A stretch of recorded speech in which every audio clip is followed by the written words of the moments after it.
ഇന്ന് ചർച്ച ചെയ്യുവാൻ ഉദ്ദേശിക്കുന്നത് EDI applications in business. Business രംഗത്ത് ഡോക്യുമെന്റുകളുടെ എക്സ്ചേഞ്ചിന്റെ പ്രാധാന്യം ഇനി പ്രത്യേകം പറയേണ്ടതില്ലല്ലോ. B2B ബിസിനസ് ട്രാൻസാക്ഷൻസിലെ ഡോക്യുമെന്റ് ട്രാൻസാക്ഷനുള്ള പ്രഥമ മാർഗമായി EDI വർത്തിച്ചു പോരുന്നു. ആയതിനാൽ തന്നെ ഇലക്ട്രോണിക് ഡാറ്റ ഇന്റർചേഞ്ചിനെ ബിസിനസിന്റെ നാനാ തുറകളിലും പ്രയോജനപ്പെടുത്താവുന്നതാണ്. ഉദാഹരണത്തിന് പർച്ചേസിംഗ് ആവാം, അഡ്മിനിസ്ട്രേറ്റീവ് ഡിപ്പാർട്ട്മെന്റുകളാവാം, സപ്ലൈയിങ് ആൻഡ് റിസീവിംഗ് ഡിപ്പാർട്ട്മെന്റുകളാവാം എന്നിവേണ്ട ബിസിനസിന്റെ എല്ലാ തുറകളിലും EDIയുടെ സേവനങ്ങളെ നമുക്ക് പ്രയോജനപ്പെടുത്താവുന്നതാണ്. EDI ഉപയോഗിക്കുന്നത് എക്സിസ്റ്റിംഗ് ബിസിനസ് ആപ്ലിക്കേഷനുമായി ഇന്റഗ്രേറ്റ് ചെയ്തിട്ടാണ് എന്ന് കഴിഞ്ഞ ക്ലാസ്സിൽ വിശദമായി തന്നെ സംസാരിച്ചിരുന്നു. അടുത്തതായി EDI അപ്ലിക്കേഷൻസ് ഇൻ ബിസിനസ്. ബിസിനസ്സിൽ ഇലക്ട്രോണിക് ഡാറ്റ ഇന്റർചേഞ്ച് വ്യാപകമായി ഉപയോഗിക്കുന്ന 4 വ്യത്യസ്ത സാഹചര്യങ്ങൾ ഇനി പറയുന്നവയാണ്. 1.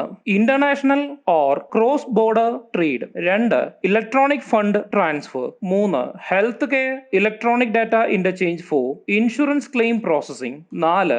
Manufacturing and retail procurement. ഇനി ഇവ ഓരോന്നും എങ്ങനെയാണ് ഫംഗ്ഷൻ ചെയ്യുന്നത് എന്ന് നമുക്ക് നോക്കാം. ഇതിൽ ആദ്യത്തേത് international or cross border trade. അന്താരാഷ്ട്ര തലത്തിൽ വ്യാപാരങ്ങൾക്കിടയിലുള്ള ഡാറ്റ അല്ലെങ്കിൽ ഇൻഫർമേഷൻ കൈമാറ്റത്തിന് സ്റ്റാൻഡർഡൈസേഷൻ നിർബന്ധമാണ്. കാരണം ഒരേ രാജ്യത്തുള്ള 2 ബിസിനസ് സ്ഥാപനങ്ങൾ 2 വ്യത്യസ്ത രീതിയിലുള്ള സോഫ്റ്റ്വെയറുകൾ ഉപയോഗിക്കുമ്പോൾ തീർച്ചയായും അന്താരാഷ്ട്ര തലത്തിലും സോഫ്റ്റ്വെയറുകളുടെ ഉപയോഗം വ്യത്യസ്തങ്ങൾ തന്നെയായിരിക്കും. ആയതിനാൽ തന്നെ ഇൻഫർമേഷനെ ഇന്റർചേഞ്ച് ചെയ്യുന്നതിന് മുമ്പ് സ്റ്റാൻഡർഡൈസേഷൻ കൂടിയേ മതിയാകൂ. ആയതിനാൽ ഇലക്ട്രോണിക് ഡാറ്റ ഇന്റർചേഞ്ചിനെ അന്താരാഷ്ട്ര തലത്തിൽ ഉപയോഗിച്ചു പോരുന്നു. തന്മൂലം കാര്യക്ഷമത ഉറപ്പുവരുത്തുവാനും ട്രാൻസാക്ഷനെ ലളിതവും വിശാലവും വേഗതയേറിയതുമാക്കുവാനും EDI സഹായിക്കുന്നു. ഇനി ഇലക്ട്രോണിക് ഡാറ്റ ഇന്റർചേഞ്ച് അന്താരാഷ്ട്ര തലത്തിൽ വ്യാപാര രംഗത്ത് എങ്ങനെയാണ് ഇടപെടുന്നത് എന്ന് നോക്കാം. ആദ്യമേ സൂചിപ്പിച്ചുവല്ലോ, ഡാറ്റ അല്ലെങ്കിൽ ഇൻഫർമേഷൻ കൈമാറുന്നതിന് മുമ്പ് EDIയിലൂടെ സ്റ്റാൻഡർഡൈസേഷൻ നടത്തുന്നുണ്ട് എന്ന്. ആയതിനാൽ തന്നെ വിവരങ്ങളുടെ കൈമാറ്റം എളുപ്പത്തിലാക്കുവാൻ ഇലക്ട്രോണിക് ഡാറ്റ ഇന്റർചേഞ്ച് സഹായിക്കുന്നു. മാത്രമല്ല, കഴിഞ്ഞ ക്ലാസ്സിൽ സൂചിപ്പിച്ചിരുന്നു, പേപ്പർ വർക്കുകളെ റെഡ്യൂസ് ചെയ്യുക എന്നുള്ളതാണ് EDIയുടെ മറ്റൊരു പ്രധാനമായ ധർമ്മം എന്ന് പറയുന്നത്. അതുകൊണ്ട് തന്നെ മാൻ പവറിൽ വന്ന കുറവും പേപ്പർ ഡോക്യുമെന്റുകളെ ഡ്രാഫ്റ്റ് ചെയ്യുവാൻ എടുക്കുന്ന സമയവും അതിനെ 2 ബിസിനസ് സ്ഥാപനങ്ങൾക്ക് ഇടയിൽ കൈമാറ്റം ചെയ്യപ്പെടുവാൻ എടുക്കുന്ന എക്സ്പെൻസും സമയവും EDIയിലൂടെ ലാഭിക്കുവാൻ സാധിക്കുന്നു. ആയതിനാൽ തന്നെ വളരെ എളുപ്പം ഒരു പ്രസ്തുത പ്രോസസ്സിനെ കംപ്ലീറ്റ് ചെയ്യുവാനും ഇൻഫർമേഷനെ വളരെ സ്മൂത്തായി കൈമാറ്റം ചെയ്യുവാനും ഇലക്ട്രോണിക് ഡാറ്റ ഇന്റർചേഞ്ച് മുഖാന്തരം വളരെ പെട്ടെന്ന് സാധിക്കുന്നതാണ്. അടുത്തതായി ഇലക്ട്രോണിക് ഡാറ്റ ഇന്റർചേഞ്ച് വ്യാപാരത്തിൽ ഉപയോഗിക്കുന്നത് മൂലം അന്താരാഷ്ട്ര വ്യാപാര തലത്തിൽ ലഭിക്കുന്ന ആനുകൂല്യങ്ങൾ അല്ലെങ്കിൽ ബെനിഫിറ്റ്സ് എന്തെല്ലാമാണ് എന്ന് നമുക്ക് നോക്കാം. 1. Reduced transaction expenditure. 2. Quicker movement of imported and exported goods. 3. Improved customer service through track and trace programmes. 4. Faster custom clearance and reduced opportunities for corruption, a huge problem in trade. ഇതെല്ലാമാണ് EDI അന്താരാഷ്ട്ര വ്യാപാര തലത്തിൽ ഉപയോഗിക്കുന്നത് മൂലമുള്ള നേട്ടങ്ങൾ. ഇനി ഇവ ഓരോന്നും എന്തൊക്കെയാണ് എന്ന് നോക്കാം. ആദ്യത്തേത് റെഡ്യൂസ്ഡ് ട്രാൻസാക്ഷൻ എക്സ്പെൻഡിച്ചർ. ആദ്യമേ സൂചിപ്പിച്ചുവല്ലോ, പേപ്പർ ഡോക്യുമെന്റുകളെ ഡ്രാഫ്റ്റ് ചെയ്യുന്നതിന് വേണ്ട മാൻ പവർ, മാത്രമല്ല പോസ്റ്റേജ് എക്സ്പെൻസസ്, പ്രോസസ് ചെയ്യുവാൻ എടുക്കുന്ന സമയം, ഇതെല്ലാം എക്സ്പെൻഡിച്ചർ കൂട്ടുവാനുള്ള സാഹചര്യങ്ങൾ ഒരുക്കുന്നു. ഇവയെല്ലാം റീപ്ലേസ് ചെയ്ത് ഇലക്ട്രോണിക്കലി ഡാറ്റ കൈമാറ്റം ചെയ്യുമ്പോൾ സ്വാഭാവികമായും വളരെ പെട്ടെന്ന് തന്നെ ഡാറ്റ പ്രോസസ് ചെയ്യുവാനും മുന്നേ പറഞ്ഞ രീതിയിലുള്ള എല്ലാ എക്സ്പെൻസസ് കുറയുവാനും കാരണമാകുന്നു. ആയതിനാൽ തന്നെ ബിസിനസ്സിൽ എക്സ്പെൻസ് കുറയ്ക്കുവാനുള്ള സാഹചര്യങ്ങൾ EDI ഉപയോഗിക്കുന്നതിലൂടെ ലഭ്യമാകുന്നു. ഇത് ഒരു നേട്ടമായി തന്നെ നമുക്ക് പരിഗണിക്കാവുന്നതാണ്. ഇൻഫർമേഷൻ ഫ്ലോ വളരെ പെട്ടെന്ന് സംഭവിക്കുന്നതിനാൽ ബിസിനസ് പ്രോസസ്സുകളുടെ ഡിലേ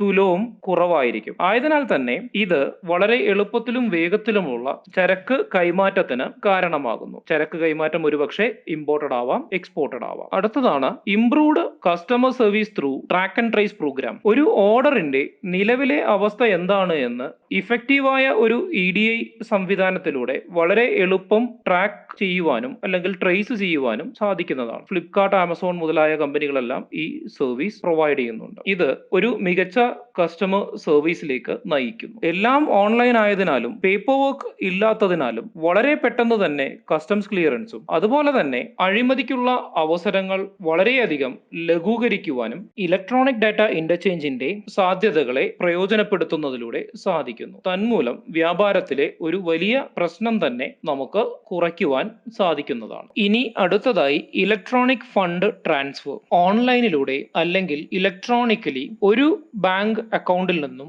മറ്റൊരു ബാങ്ക് അക്കൗണ്ടിലേക്ക് പണം കൈമാറ്റം ചെയ്യുന്നതിനെയാണ് ഇലക്ട്രോണിക് ഫണ്ട് ട്രാൻസ്ഫർ എന്ന് വിശേഷിപ്പിക്കുന്നത്. അതിനു ചില ഉദാഹരണങ്ങളാണ് ATM transactions, direct deposit of payroll, എംപ്ലോയീസിന്റെ ശമ്പളം ബാങ്കിലേക്ക് ട്രാൻസ്ഫർ ചെയ്യുന്നതാണ് ഇവിടെ ഉദ്ദേശിക്കുന്നത്. അടുത്തത് business to business payments, federal, state and local tax payments എല്ലാം ഇന്ന് ഇലക്ട്രോണിക് ഫണ്ട് ട്രാൻസ്ഫർ അല്ലെങ്കിൽ ഓൺലൈനിലൂടെയാണ് മിക്കവാറും ട്രാൻസ്ഫർ ചെയ്യപ്പെടുന്നത്. പൊതുവെ ഈ കൈമാറ്റങ്ങളെല്ലാം നടക്കുന്നത് ACH അല്ലെങ്കിൽ ഓട്ടോമേറ്റഡ് ക്ലിയറിംഗ് ഹൗസ് ഓപ്പറേറ്റർ മുഖാന്തരമാണ്. ഇനി എന്താണ് ഓട്ടോമേറ്റഡ് ക്ലിയറിംഗ് ഹൗസ് ട്രാൻസ്ഫർ അല്ലെങ്കിൽ ACH എന്ന് പരിശോധിക്കാം. ഫിനാൻഷ്യൽ ഇടപാടുകൾ നടത്തുന്ന സ്ഥാപനങ്ങൾക്ക് വേണ്ടി സെൻട്രൽ ക്ലിയറിംഗ് ഫെസിലിറ്റി പ്രാവർത്തികമാക്കുന്ന ഒരു പ്രൈവറ്റ് ഓർഗനൈസേഷൻ അല്ലെങ്കിൽ ഫെഡറൽ റിസർവ് ബാങ്ക് സംവിധാനത്തിനെയാണ് നമ്മൾ ഒരു ACH ഓപ്പറേറ്റർ എന്ന് വിളിക്കുന്നത്. രാജ്യവ്യാപകമായി ഇലക്ട്രോണിക് ഫണ്ടുകളെ ഇന്റർ ബാങ്ക് തലത്തിൽ കൈമാറ്റം ചെയ്യുവാനുള്ള നെറ്റ്വർക്കിനെയാണ് ACH നെറ്റ്വർക്ക് എന്ന് വിളിക്കുന്നത്. ധനകാര്യ സ്ഥാപനങ്ങൾക്കിടയിൽ ഇലക്ട്രോണിക് ക്രെഡിറ്റുകളുടെയും ഡെബിറ്റുകളുടെയും വിതരണവും സെറ്റിൽമെന്റും നടത്തുന്ന റീജിയണൽ ഫെഡറൽ റിസർവ് ബാങ്കുകളുടെ ഒരു നെറ്റ്വർക്ക് ശൃംഖലയായി ഇത് പ്രവർത്തിച്ചു വരുന്നു. ഇനി ഒരു ACHലൂടെ എങ്ങനെയാണ് ട്രാൻസാക്ഷൻ നടക്കുന്നത് എന്ന് പരിശോധിക്കാം. ഫണ്ട് ട്രാൻസ്ഫർ ഇനിഷ്യേറ്റ് ചെയ്യുന്ന ബാങ്ക് ഒരു റിസീവ് ചെയ്യുന്ന ബാങ്കിലേക്ക് പേയ്മെന്റ് ഇൻസ്ട്രക്ഷൻസ് അയച്ചു കൊടുക്കുന്നു. എല്ലാ ACH ട്രാൻസാക്ഷനും ഒരു ASCII ഫോർമാറ്റിലുള്ള ACH ഫയലിലാണ് സ്റ്റോർ ചെയ്തിരിക്കുന്നത്. ഒരു ACH ഫയലിനകത്ത് തന്നെ ഒരു പക്ഷേ മൾട്ടിപ്പിൾ ട്രാൻസാക്ഷൻ ഉള്ള സാധ്യത ചിലപ്പോൾ വളരെ കൂടുതലാണ്. ഓരോ ട്രാൻസാക്ഷനും സൂചിപ്പിക്കുന്നത് ഒരു ക്രെഡിറ്റ് അല്ലെങ്കിൽ ഒരു ഡെബിറ്റ് വാല്യൂവിനെ ആയിരിക്കും. ഉദാഹരണത്തിന് ഒരു കമ്പനിയിൽ ഒരുപാട് എംപ്ലോയീസ് ഉണ്ട് എന്ന് വിചാരിക്കുക.